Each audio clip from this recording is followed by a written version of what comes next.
और इन चुनावों में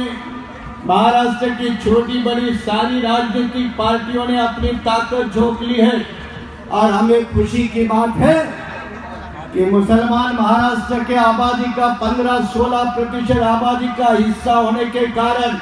आज तक लीडरशिप के अलावा इधर उधर धक्के खाकर कांग्रेस बीजेपी के दूसरे पार्टियों ने जाकर मार खा रहा था,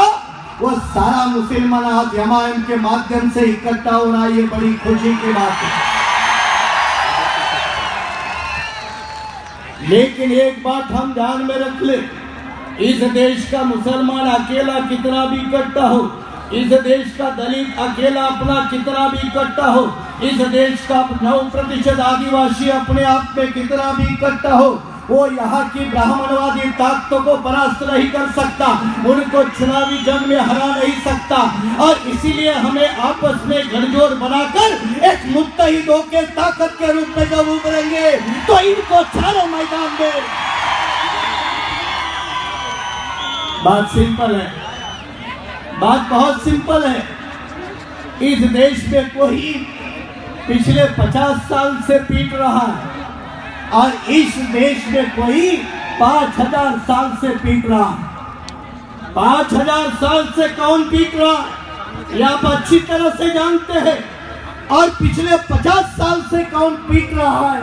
अब 65 साल हो गए वो पीट रहा है,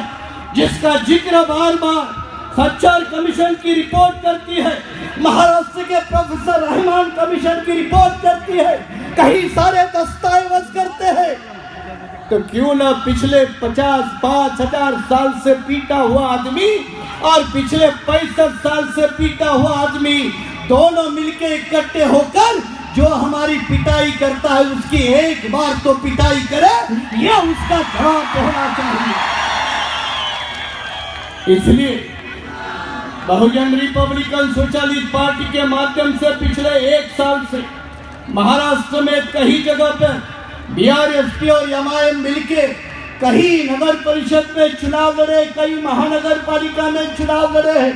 पूना में भी, पिंपरी चिंचवड में भी लड़ने वाले हैं, नासिक महानगर पालिका में लड़ने वाले हैं, नागपुर महानगर पालिका में लड़ने वाले हैं। और मुझे खुशी की बात है कि हमारे सीनियर असीउद्दीन ओवैसी साहब हो या अकबरुद्दीन ओवैसी साहब हो, वो महाराष्ट्र की राजनीति में एक बहुत अच्छी तरह से दखल अंदाजी दे रहे हैं। इससे